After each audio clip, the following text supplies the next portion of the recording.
Today we delve into the mysterious disappearances of 5 hitchhikers who vanished without a trace. Each story is a chilling reminder of the dangers hidden on the open road. These cases leave us with more questions than answers, from the desolate highways to the bustling city streets. What if these travelers encountered something sinister? Join us as we explore these perplexing disappearances and try to unravel their mysteries.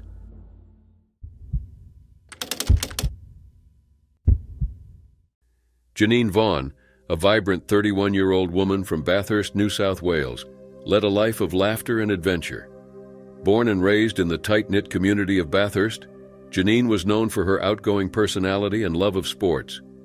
From a young age, she excelled in netball, basketball, and softball, her competitive spirit driving her to new heights of achievement. As she grew older, Janine's passion for sports led her to participate in local leagues and tournaments, where she quickly gained a reputation as a powerful opponent on the court. Despite her athletic expertise, Janine's true joy lay in the simple pleasures of life, spending time with friends, exploring the beauty of the Australian countryside, and immersing herself in the vibrant culture of her hometown. With her infectious laughter and boundless energy, Janine was a beloved figure in Bathurst, cherished by all who knew her. On the evening of December 7, 2001, Janine went out to the Metro Tavern, a popular local bar known for its lively atmosphere and bustling crowds.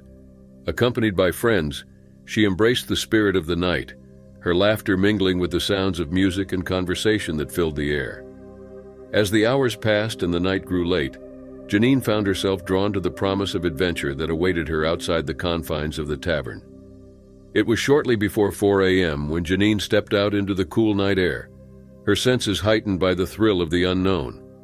As she approached a red car parked outside the Metro Tavern, a sense of anticipation coursed through her veins, mingling with the electric energy of the night. In a fleeting moment captured by the unblinking eye of CCTV, Janine vanished into the darkness, leaving behind a trail of unanswered questions and shattered hopes. The days that followed Janine's disappearance were filled with anguish and uncertainty, as her family and friends struggled with the reality of her absence. Despite extensive investigations by law enforcement agencies, Janine's fate remained a mystery, her whereabouts unknown and her fate uncertain. For Janine's sister, Kylie Speldy, the passage of time only deepened the wounds left by her sister's absence. Each day brought new challenges and doubts, yet Kylie remained steadfast in her search for answers, refusing to give up hope that Janine would return home one day. As the years stretched into decades, Janine's disappearance cast a long shadow over the community of Bathurst. As the investigation into Janine's disappearance continued, theories abounded as to what may have happened to her on that tragic December night. Some speculated that Janine may have been the victim of foul play, lured into the red car by a stranger's charm. Others suggested that she may have willingly entered the vehicle, seeking an escape from the pressures of her everyday life.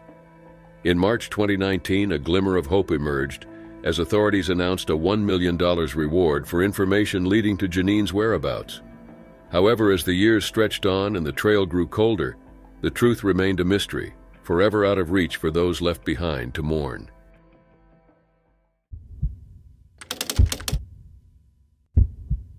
March 1st marked the beginning of what was meant to be a journey of self-discovery for 26-year-old Jenny Chen, a resident of Seattle's Wallingford neighborhood.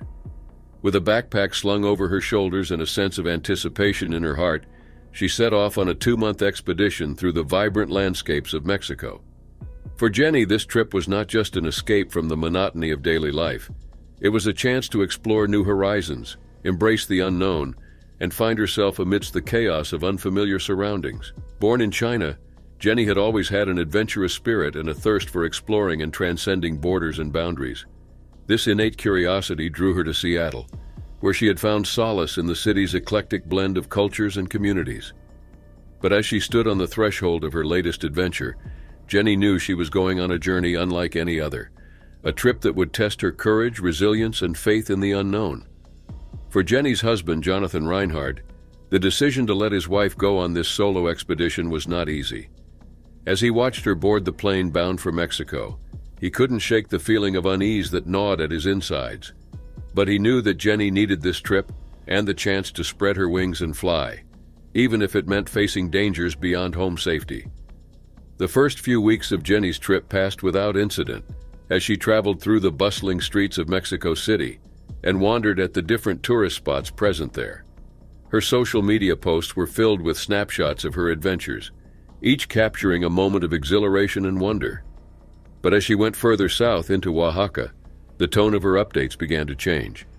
It was April 12th when Jenny's last message was sent, a brief note informing her friends that she was hitchhiking to Cancun. It was a decision that would prove to be her undoing as she unwittingly stepped into the path of danger. For Jonathan, the days that followed were a blur of frantic phone calls and desperate pleas for help.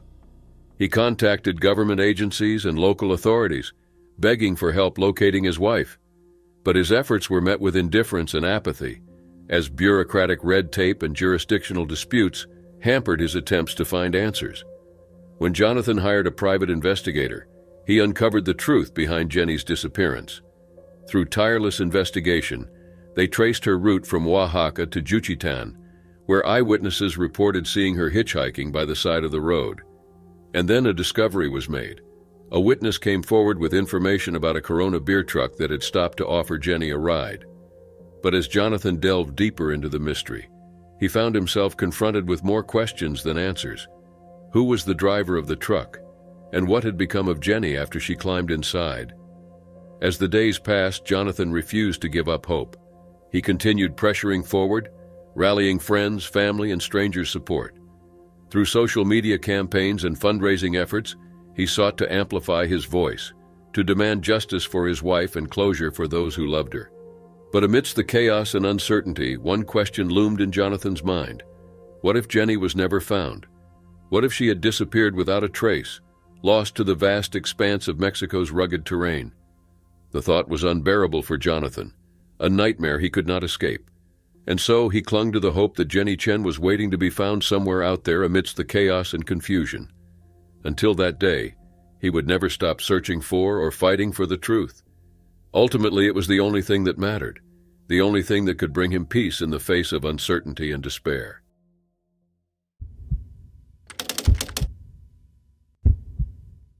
On June 24, 1998, Joanne Butterfield vanished from her Mossman home, leaving behind a trail of unanswered questions and lingering mystery.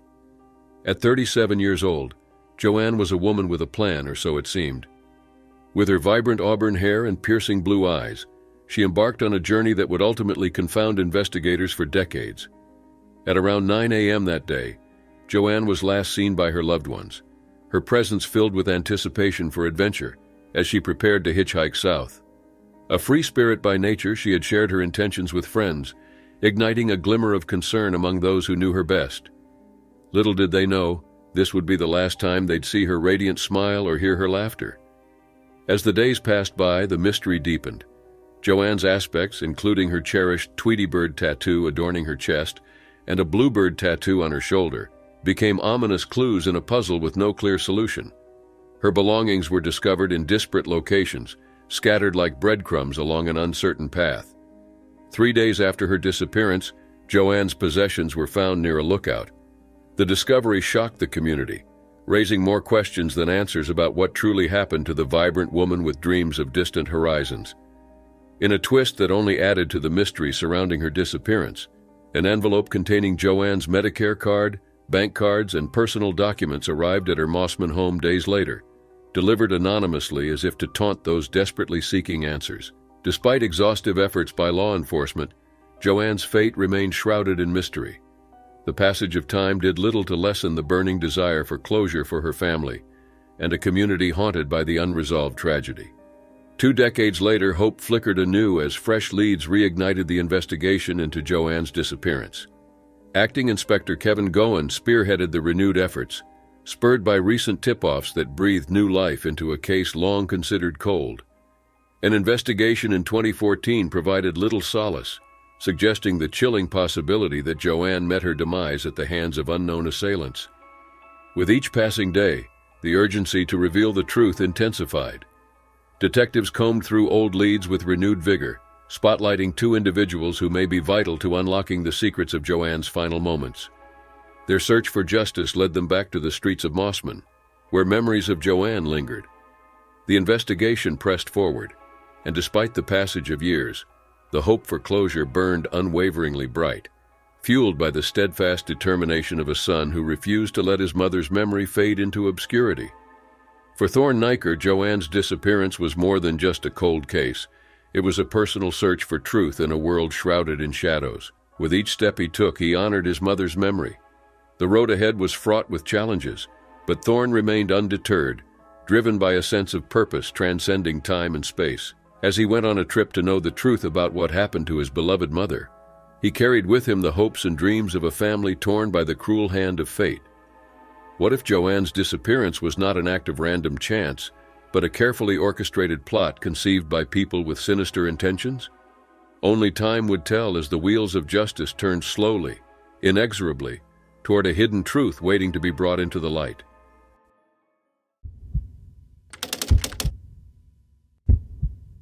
It was a scorching summer day in November 1982 when Tony Jones, a 20-year-old man from Perth, went on a trip that would end in mystery and despair.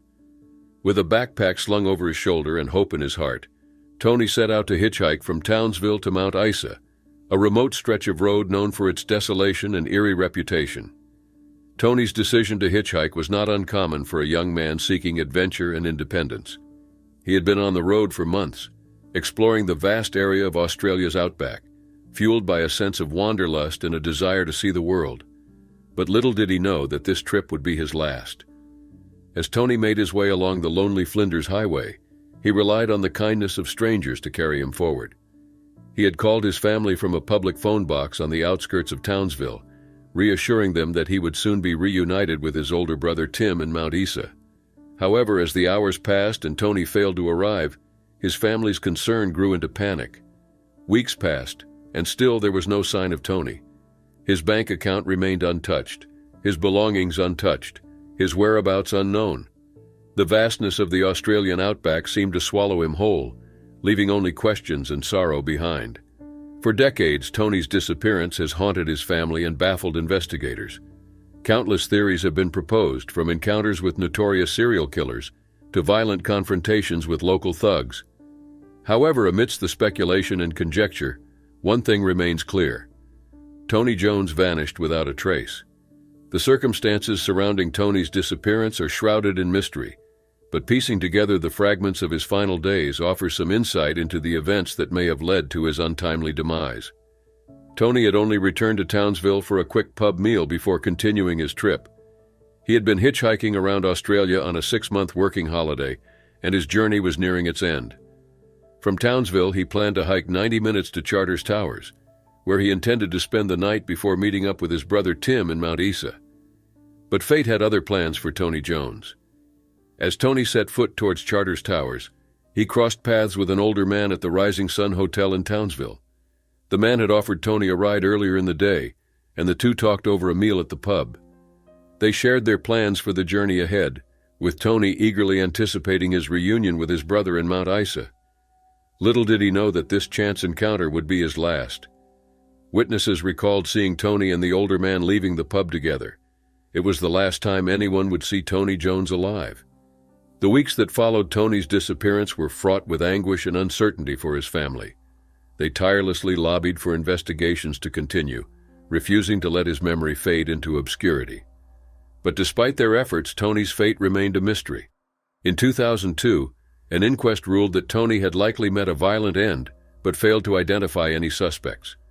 The case remained unsolved, its resolution slipping further from grasp each year. Then, in a chilling twist of fate, a letter arrived with a cryptic message: "Missing person Tony Jones." Inside the envelope was a printout of a Wikipedia page detailing the life of Mervyn Henry Stevenson, a former Queensland police officer who served from 1947 to 1982. Stevenson's connection to Tony's disappearance shocked everyone, raising questions about his possible involvement in the case. Stevenson's career was marked by controversy and allegations of corruption, leading some to speculate that he may have crossed paths with Tony on the night of his disappearance. However, with Stevenson long deceased, the truth may never be known. As the years turned into decades, Tony's family continued to seek closure, their grief compounded by the lack of answers. They pleaded for justice, resolution, and the truth to come to light. What if Tony had chosen a different path that night, What if he had never crossed paths with the mysterious stranger at the Rising Sun Hotel? What if justice had been swift and sure, and Tony's family had been spared years of pain and uncertainty? These questions linger in the air, unanswered and unresolved, as the case of Tony Jones continues to confound and disturb those who dare to delve into its murky depths. And as the sun sets on another day in the Australian outback, Tony's fate remains as mysterious as ever, lost in time forever.